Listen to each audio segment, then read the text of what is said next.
ассалому алайкум дӯстон, хуш омадед ба шабакаи мо. роҳбари UFC Дана тасдиқ кард ки зарбаи бо сар задаи Арман Царукян дар муҳорибаи рӯбарӯ бо Дэн Хукер 100% нақш бозид ки ба Арман муҳорибаи унвонӣ надоданд. ҳамчунин Дана қайд карда гуфт ки ҳама мехоҳанд ки ғолиби муҳорибаи Ҷастин Гейҷи зидди Пэдди Пимблейд бо Илия Топурия ҷангад ва мебинем ки дар давоми сол чӣ гап мешавад, гуфтааст Вайт. ва дӯстон, ҳамин тариқ бори дигар Дана тасдиқ кард ки ҳоло ҳам ба Арман муҳорибаи унвонӣ доданӣ нестанд.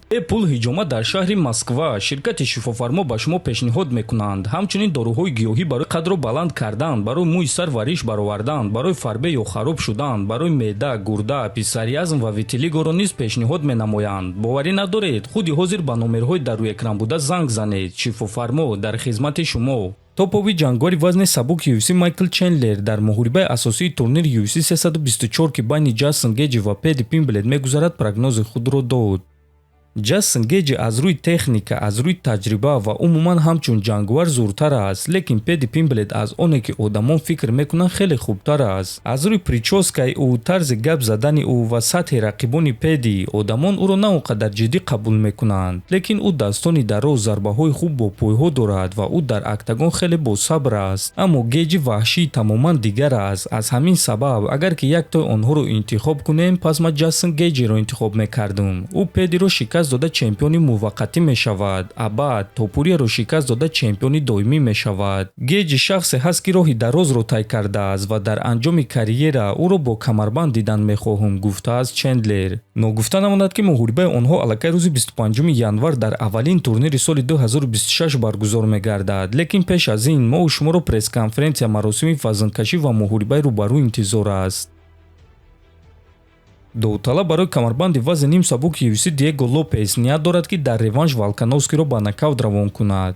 дар якум муҳориба ман кӯшиш мекардам ки бо як зарбаи пурқувват ӯро аз пой афтонам. ҳамон вақт бисёр чизҳоро фаромӯш кардам. муҳимтарин чизро дар зиндагӣ фаромӯш кардам: аз лаҳза баҳра бурдан. вақте ки ман аз лаҳза баҳра мебарам, ман аз ҳама ҷангвари хатарноктарини вазни ним сабук мешавам. ин дафъа ман дар замини рақиб меҷангам. ман бояд ӯро фавран шикаст диҳам ва ин ҳадафи ман аст, гуфтааст Лопес. ногуфта намонад ки муҳорибаи унвонӣ байни Диего Лопес ва Александр Волкановский аллакай рӯзи 1 феврал дар турнири UFC 325 баргузор мегардад ва муҳорибаи асосии ин турнир хоҳад шуд. легендаи UFC, яке аз бузургтарин ҷангварон дар сайёра Джонс, оиди Ислам Махачев фикрҳои худро баён кард. ман Исламро яке аз бузургтарин ҷангварон дар ҳама замон мешуморам. дар муҳорибаҳо бартарии калон доштани ӯ маро ҳайрон намекунанд. ӯ варзигари махсус аст. сарнавишти баъзе одамон чунин корҳои бузургро ба анҷом додан аст ва ман фикр мекунам ки ӯ яке аз онҳост. барои ман пайгирӣ кардани карьераи ӯ шавқовар аст. ӯ дар роҳи дуруст қарор дорад. дар ин намуди варзиш Ислам яке аз он шахсоне ҳаст ки ман ӯро эҳтиром мекунам, гуфтааст Джонс. хотиррасон мекунам ки Ислам Махачев айни замон чемпиони вазни 77 кг UFC аст ва чанд рӯз пеш ӯ хабар дод ки баъди моҳи Рамазон ба октагон бармегардад ва аввалин ҳимояи камарбанди худро дар вазни 77 кг мегузаронад.